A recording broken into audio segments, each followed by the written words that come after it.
संभवादेर अंतर्भाव। संभव ऐतिह्य इत्यादि प्रमाणों को जो अन्य लोग अलग अलग मानते हैं, पौराणिक वगैरह, उनको अंतर्भाव किया जाता है इन छह में ही। किसका किस में अंतर्भाव करना है, इस पर विचार कर रहे हैं। ये तो संभवमैतिह्यम इति मानांतरम विदुः ते अनुमाने च शाब्दे च चोर वृत्तिम उपाश्रिता।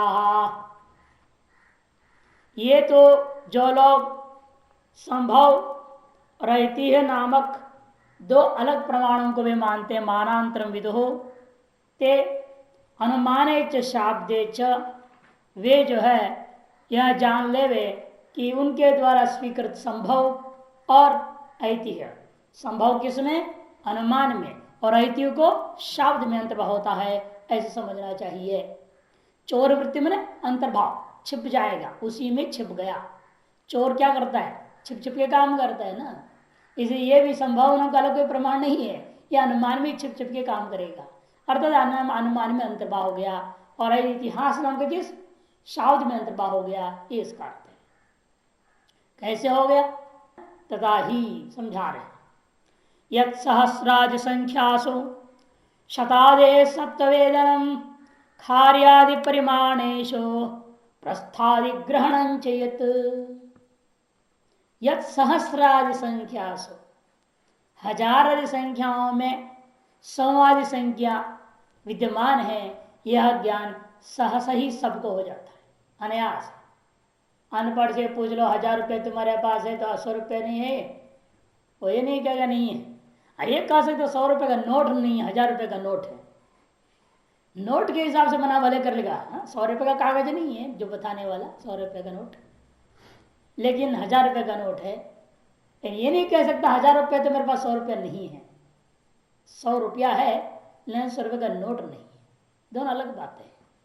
तो इसी तरह से यहाँ पर कहते हैं कि भाई देखो, हर व्यक्ति इस बात को जानता है, जिसके पास 1000 है तो उसके पास 100 भी जरूर है।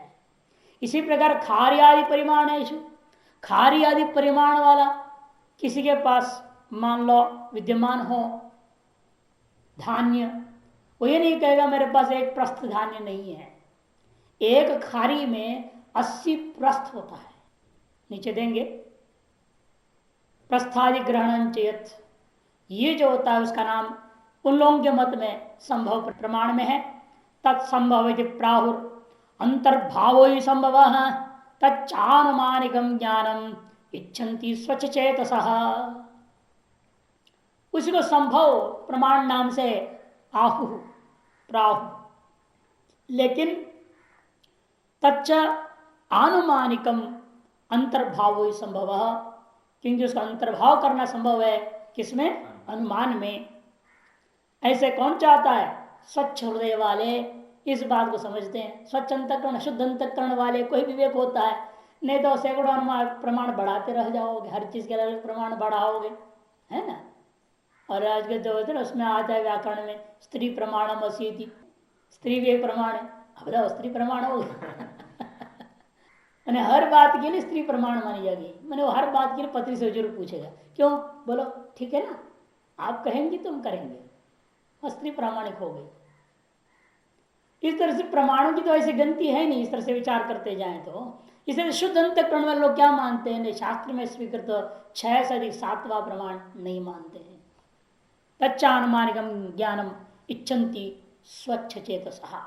देखिए श्लोक नीचे, पलम प्रकुंचकम मुष्टि कुडवस्तचतुष्टयम चत्वार कुडवः प्रस्थः चतुप्रस्थम अथाढ़कम अष्टाढ़को भवे द्रोणो द्विद्रोण सूर्पमुच्यते सार्ध सूर्प भवेत् खारी द्विद्रोणा गुणयुदाहृता।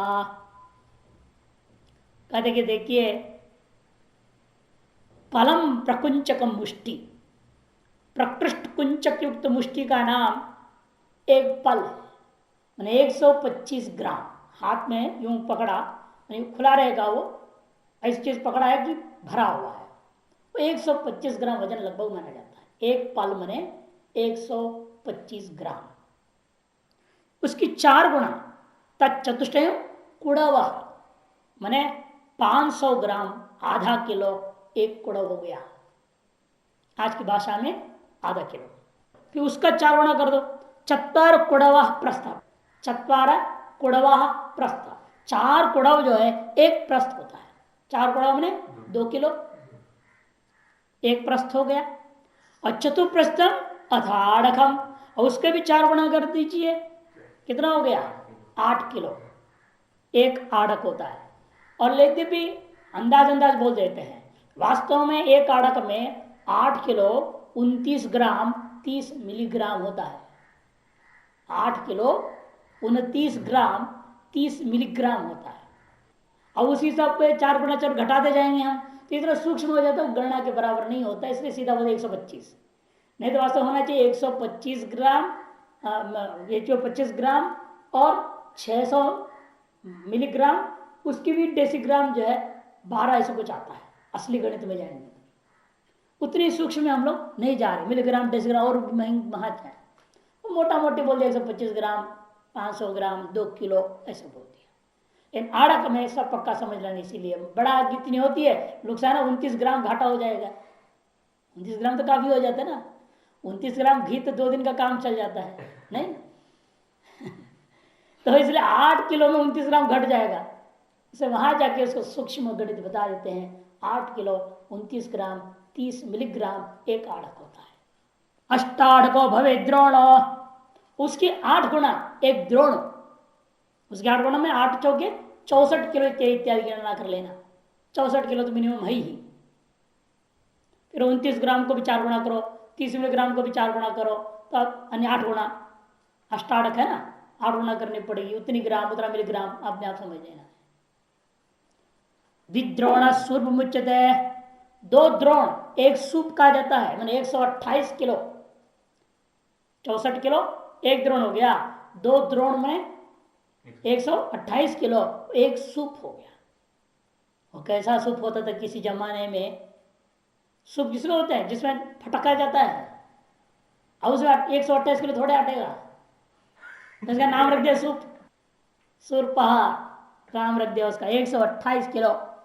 सार्ध सूपो भवेत खारी, और 1.5 सुर्प का नाम एक खारी, 128 में जोड़िए 64, कितना होगा 128 में 64 जोड़ेंगे ना, 1.5 का मतलब 8 4 12 2 9, 192 किलो, 192 किलो का होता है ये।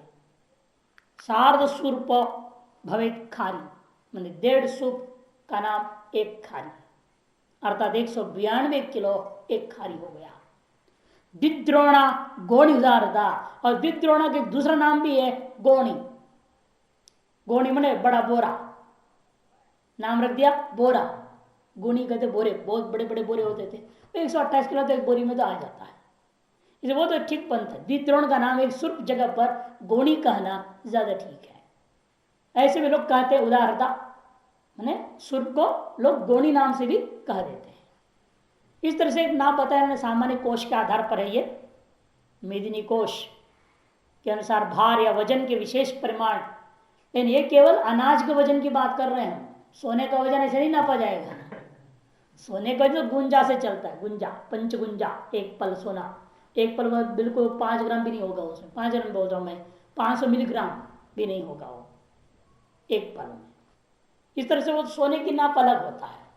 और तरल पदार्थों का, पानी दूध का नाप अलग होता है, तेल वगैरह का नाप अलग ढंग से की जाती है, जमीन का भी नाप अलग तरीके से होता है। ये सब नापों के बारे में कोशों में आपको समझ जाते हैं। कहते हैं आप अनुमान में कैसे इसको अंतर्भाव करोगे, यह हमें समझाओ थोड़ा। कहने से नहीं होता ना कि नति नहीं प्रतिज्ञा मात्र वस्तु सिद्धि ही, लक्षण प्रमाणाभ्याम वस्तु सिद्धि, 2 अनुमान प्रमाण यंत्र होता है। तो कहते भाई 2 है तो 1 है या नहीं, सामान्य बात पूछो पहले, व्याप्ति तो कहने के ग्रहण करना है ना। 2 संख्या सामान्य रूप में जगत में सब जानते हैं, क्यों 2 तो होते ही है ना, पति पत्नी सारा संसार को बने पुरुष स्त्री, अनादिकाल से जोड़ा जो बना रखा है, द्वित्व संख्या में एकत्व भी है, क्योंकि पहले दोनों क्या थे, एक एक अकेले अकेले थे, बाद में 2 हो गए ना। पहले ये भी अकेला था, वो भी अकेली थी, दोनों से कोई लेन देन नहीं था, बाद में 2 हो गए। इसलिए एकत्व विशिष्ट द्वित्व होता है, ये सारी दुनिया में सर्वानुभव सिद्ध है। पशु पक्षी सब में सिद्ध है। एकत्व संज्ञा से युक्त हो ही द्वित्व संज्ञा होता है, एकत्व के बिना द्वित्व नहीं होता। ये व्याप्ति गृहीत हो गया। यत्र यत्र द्वित्वम तत्र एकत्व संज्ञा विशिष्टम भवति। यत्र यत्र द्वित्वम तत्र एकत्व संज्ञा विशिष्टम भवति। सामान्य होगी व्याप्ति। इसके अंदर आप घटा लो, वहां पर खारी आदि में भी सब जगह आ जाएगा। ये वे करें एकस्य तावद्वित्वादो समावेश निरीक्षणात् जायते अधिक संख्यायाम अल्प संख्या समन्वय ततश्च व्याप्ति विज्ञानात् अल्प संख्या शतादय सहस्रादिश गम्येरन अधिकत्वेन हेतुता। हेतु क्या लेंगे? अधिकत्वात्। क्योंकि सामान्य क्या जानकारी हुई? एक द्वित्वादो समावेश निरीक्षणात्, एकत्व संख्या को द्वित्वादि संख्याओं में समाविष्ट हुआ सभी के अनुभव से सिद्ध है। इसीलिए इससे व्याप्ति हम किस प्रकार ग्रहण कर लेंगे? ये तो विशेष हो गया। इतर द्वित्वम तत्र एकत्वम। इससे सामान्य व्याप्ति क्या बनेगा? यत्र यत्र अधिक संख्या तत्र न्यून संख्या विशिष्टम भवति, तत्त न्यून संख्या विशिष्टम भवति। इस तरह से ग्रहण कर लो। वगैरह जायते अधिक संख्यायाम अल्प संख्या समन्वय, अल्प संख्या का समन्वय हो जाता है। ये हम सामान्य व्याप्ति ग्रहण। यत्र यत्र अधिक संख्या तत्र तत्र अल्प संख्या समन्वय या अल्प संख्या विशिष्टत्व। बात एक ही चीज है, शब्दावली समन्वय कर दिया, विशिष्ट कर देते हैं। ततश्च व्याप्ति विज्ञान, इस तरह से व्याप्ति विज्ञान से क्या हुआ? अब बना लो, सहस्राम पक्ष हो गया, शत संख्या युक्तम। सहस्र संख्या कैसी है? शत संख्या युक्त है। क्यों? अधिक संख्यात्वात् द्वित्व संख्यावत। व्याप्ति विज्ञानात् अल्प संख्या शतादय सहस्रादिश गम्येरन। हेतु क्या देना है? अधिकत्वेन हेतुना अधिकत्वात्, अधिक संख्याकत्वात्। बस यही हेतु होगा। सहस्र संख्या शतादि संख्या युक्ता अधिक संख्यात्वात् द्वित्व संख्यावत, यह अनुमान हो गया। इस प्रकार से अनुमान से सारा काम हो जाएगा। जो जिस संख्या में वैसे परिमाण में भी, बस संख्या ना करवा क्या बोल गया? अधिक परिमाणवत्वात्। यत्र यत्र अधिक परिमाणम तत्र अल्प परिमाण विशिष्टम।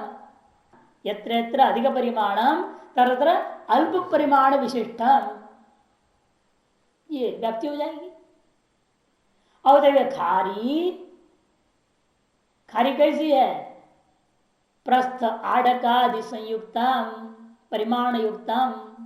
क्यों? अधिक परिमाणवत्वात्। यही व्याप्ति बनेगी। अनुमान भी इस तरह से बना लो। न्यून परिमाण दृष्टांत दे देना, वही जो है छोटा परिमाण का नाम ले लेना, पलादि परिमाणवत। जहां सामान्य व्याप्ति आम आदमी ग्रहण करेगा उसको आप व्याप्ति बना लो, और बड़ा परिमाण को पक्ष बना देना, छोटे परिमाण साध्य हो जाएंगे। हेतु क्या है? अधिक परिमाणगत्वात्। जिस अधिक संख्यागत्वात् वैसे अधिक परिमाणगत्वात् बन जाएगा। तथैव परिमाणेषु अप्यधिकात् अल्पवेदनम ऊह्यमित्यनुमानत्व संभवो हतः।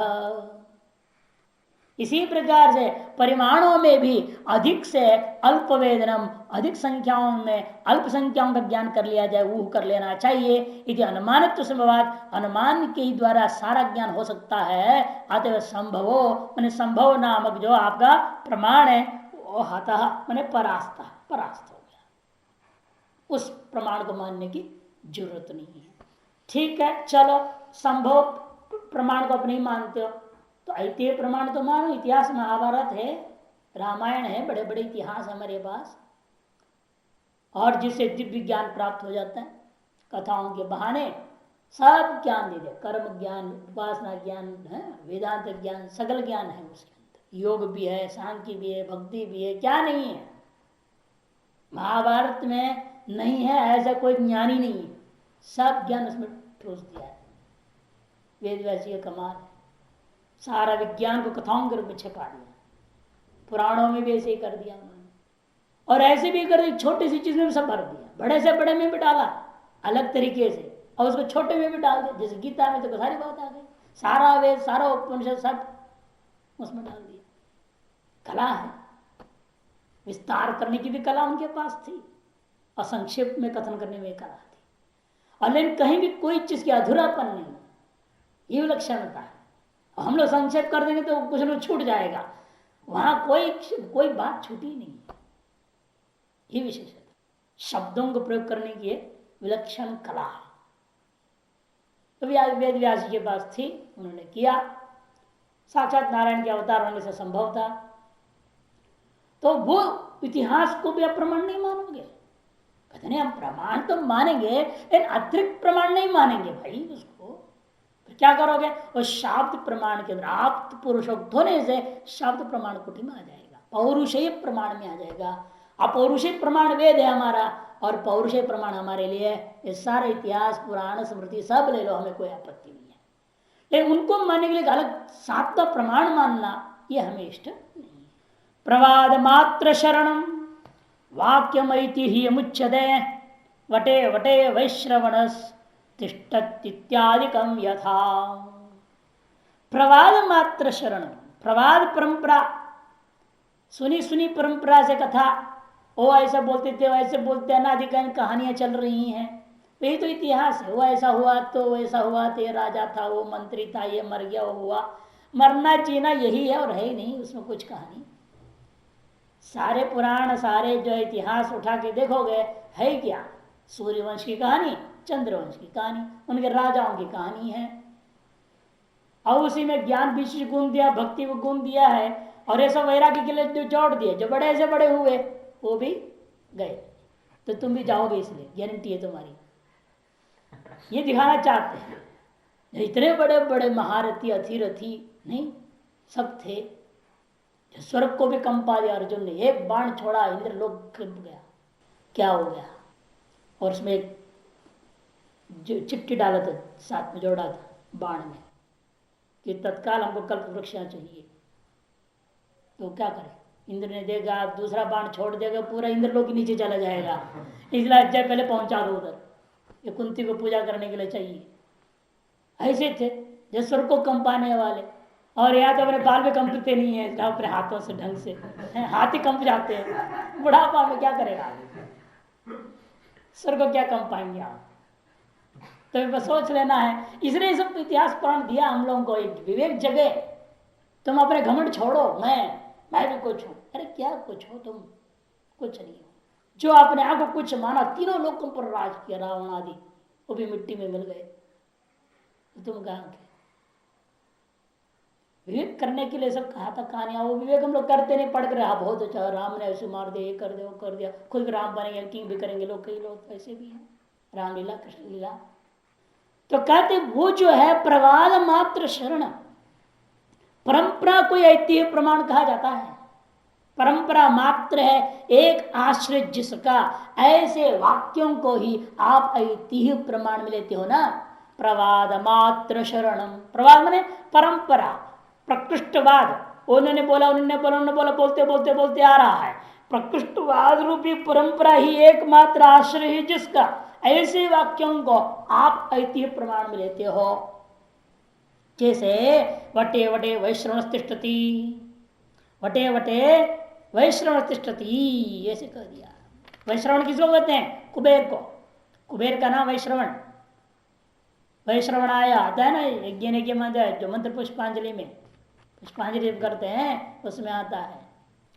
वटे वटे वैश्रवण चतुरे चतुरे शिव, चौराहे चौराहे में शिव जी बैठे हुए हैं, ऐसे बोल देते हैं लोग।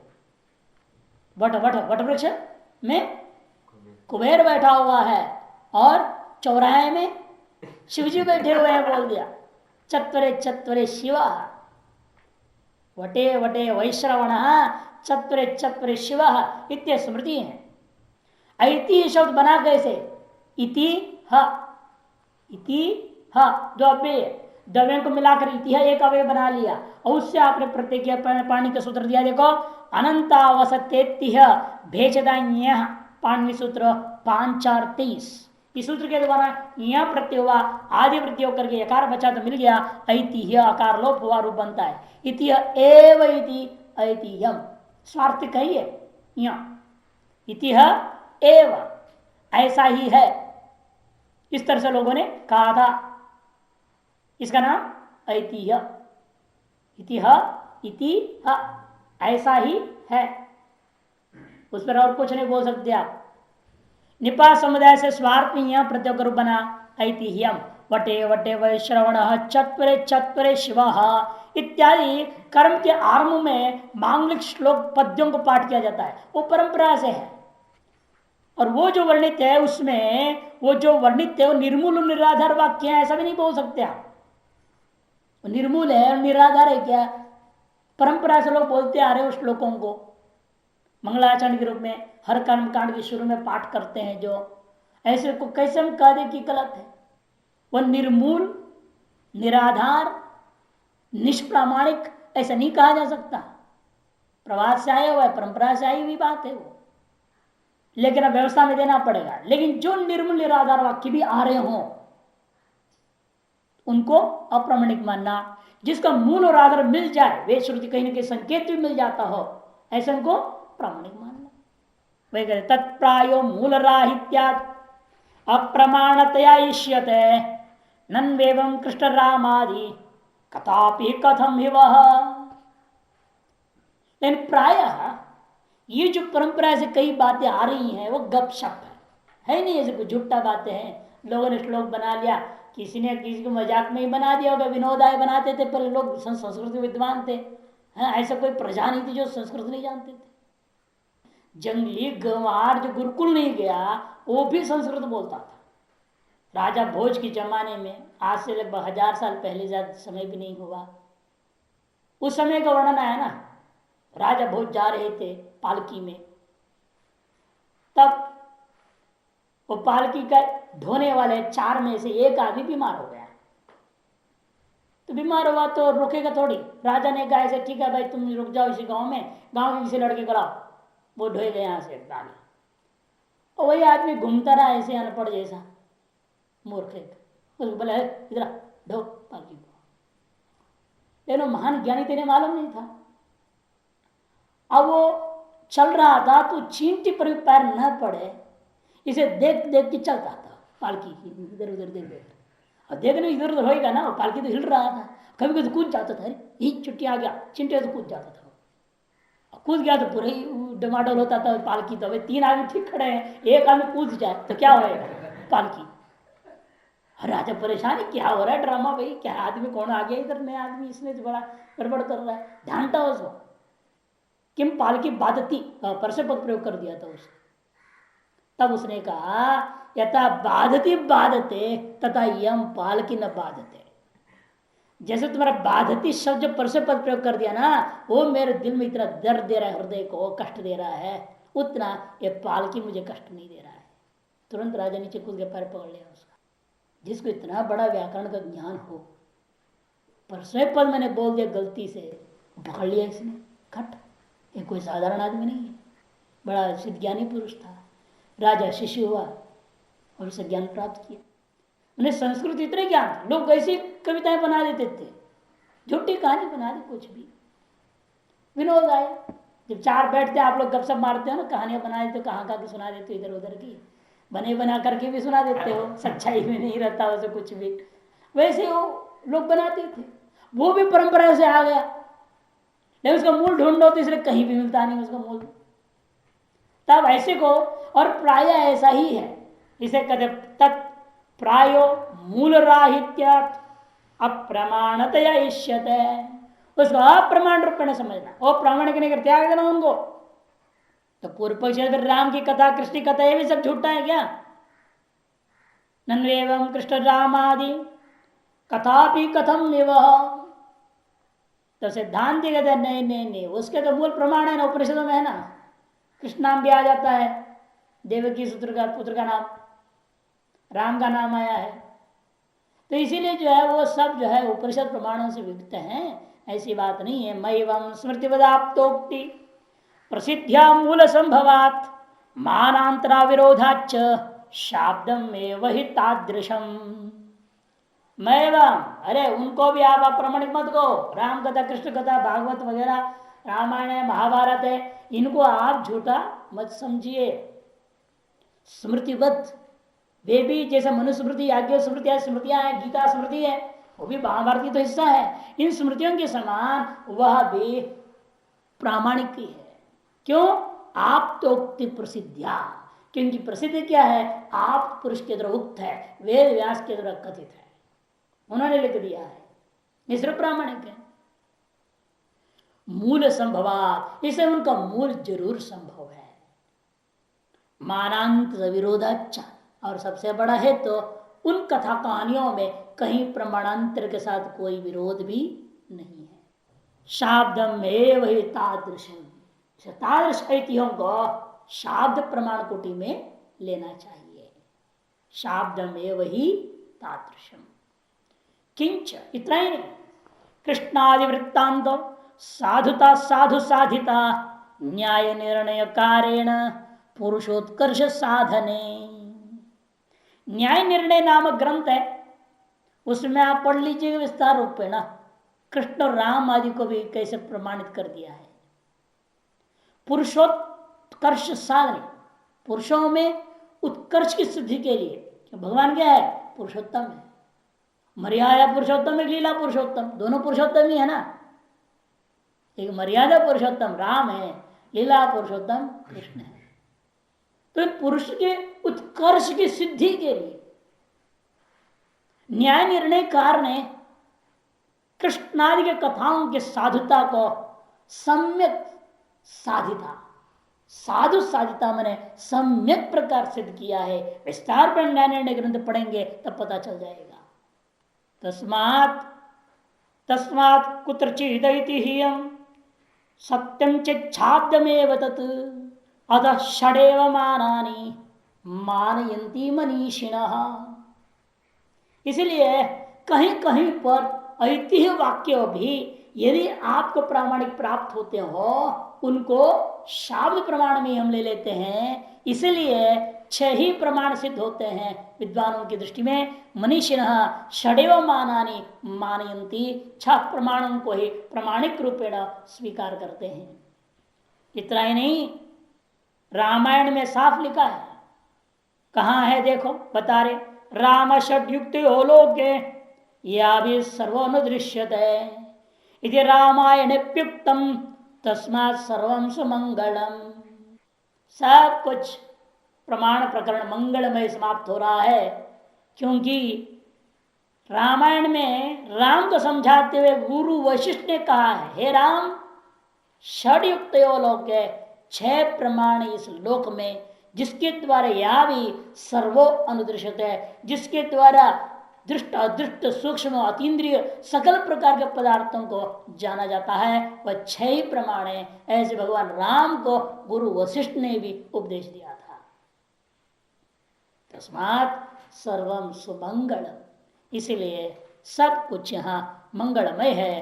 कहीं भी कोई दोष नाम का चीज हमारे 6 प्रमाण के प्रकरण में नहीं है। इस प्रकार से प्रमाण खंड परिपूर्णता को प्राप्त होता है। और उसके साथ साथ एक श्लोक वार्तिक भी देखो नीचे, जिसमें 6 प्रमाण के का यह भवती शतादो संभवाद्यसा आसहस्रात् मतिर अव्युत भावात् सानुमानाद भिन्ना जगति बहुन तथ्यम नित्यमैति ही मुक्तम भवति तु यदि सत्यम नागमाद भिद्यते तत्।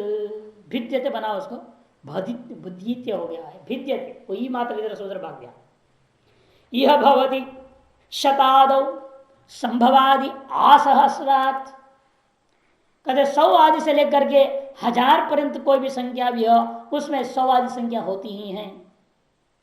मतिर अव्युत भावात, यहां पर जो है मति मैंने व्याप्ति ज्ञान, अव्युत भाव मैंने व्याप्ति, वियुक्त नहीं ना, वियोग नहीं है।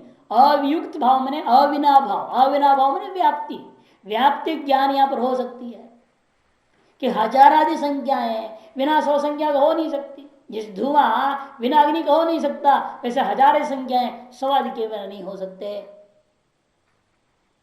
इस प्रकार से अनुमिति हो सकती है। अतः सा अनुमानाद अभिन्ना, इसलिए वह संभव प्रमाण को, संभवात, संभव माने वह संभव जो प्रमाण था उसको अनुमान से भिन्न नहीं मानता हूं।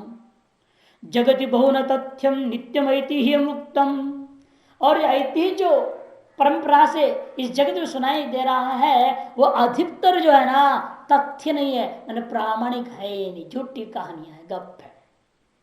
लेकिन भवति तो यदि सत्यम, यदि कोई ऐतिह्य वाक्य सत्य तुम्हें मिल रहा हो, मूल वाला हो, आधार हो, अन्य प्रमाण अविरुद्ध भी हो, ऐसे तुम्हें क्या करना हो उसको आगमात् न विद्यते तत्, वह ऐतिह्य प्रमाण आगम से भिन्न नहीं है ऐसा जानो। इस प्रकार प्रमाण प्रकरण पूरा हो गया।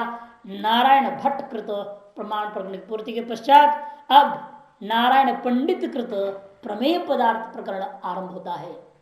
उससे पहले मंगलाचरण 3 श्लोकों से करेंगे। देखिए, कुमारी लवचो जाल पयोधि शरदिंदवे शिष्य संतान संतान तरवे गुरवे नमः। ऐसा गुरु को हमारा नमस्कार है जिस गुरु के शिष्य प्रशिष्य प्रशिष्य के शिष्य ऐसे परंपरा चलती आई है। क्यों ऐसे हो गया उस गुरु का?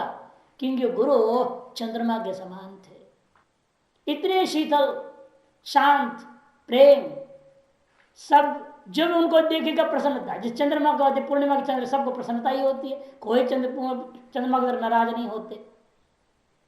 इसे कहते हैं वो कैसे, शरदिंदवे गुरवे, शरद कालीन पूर्णिमा की चंद्रमा के सदृश हैं। वो दृष्टांत क्यों देना चाहते हो आप? क्योंकि शरदकालीन पूर्णिमा की चंद्रमा करती क्या है, समुद्र में उत्ताल तरंगों को उछाल देती है। सैकड़ों तरंग उछलते रहते खूब उछलते, मानो चंद्र को छूना ही चाहते हैं, ऐसी होती है। यह दृष्टांत में क्या तात्पर्य है? इस समुद्र का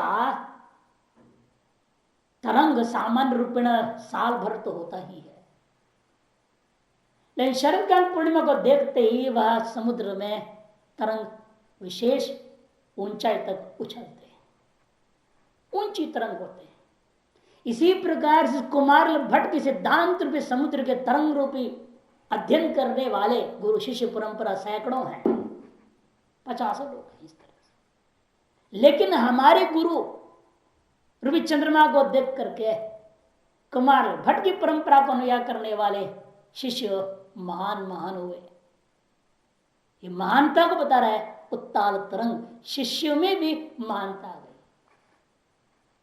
कुमारिल वचो जाल पयोधि, कुमारिल भट्ट के वाणी, जो श्लोक वार्तिक टुकटिका आदि वो सारी रूप जाल है, वह कितनी विशाल है, मानव समुद्र के समान है। पयोधि, उस पयोधि का भी किस प्रकार से तरंग विशेष उठते हैं, कब? शरदिंदु को देख करके।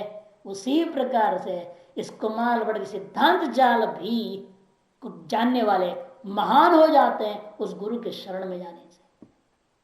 ऐसे गुरु का मैं नमस्कार करता हूं। वो गुरु भी कैसे? इसलिए ऐसा महान वृक्ष है जिसके शाखा प्रशाखा है ही नहीं, अनंत शाखा निकलती जा रही है, शिष्य परंपरा अनंत फैलते जा रहा है। शिष्य संतान संतान तरवे गुरवे नमः।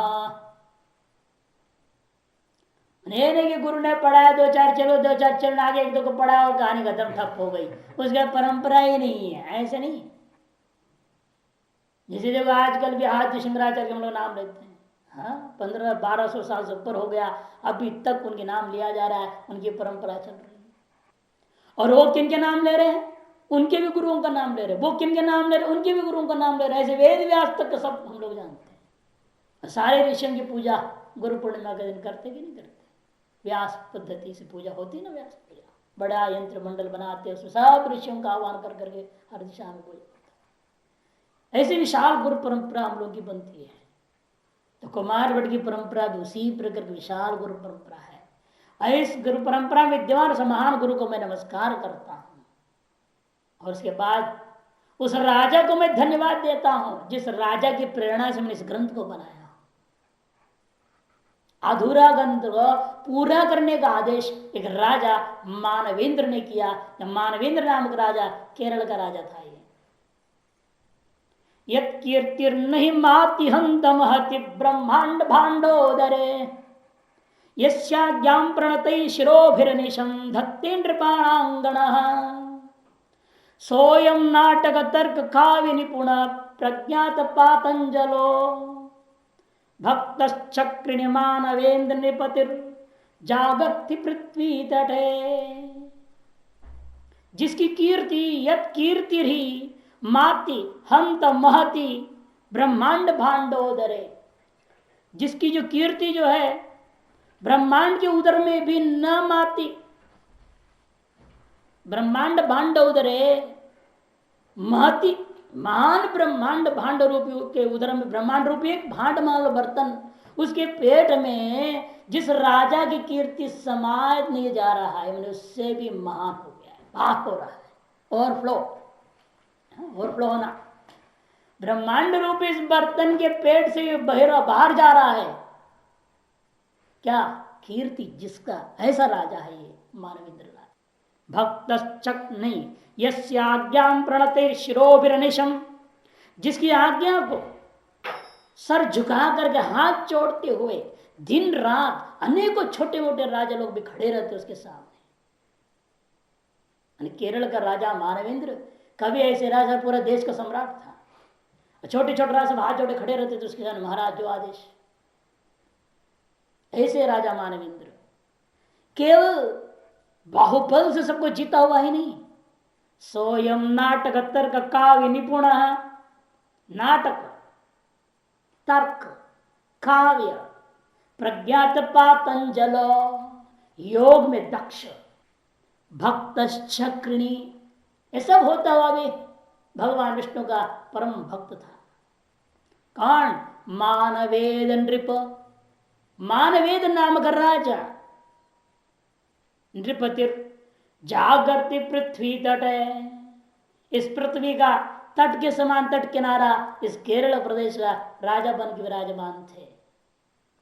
उनके आदेश में मैं इस ग्रंथ को निर्माण कर रहा हूं। शेष मंगलाचरण कल देखें।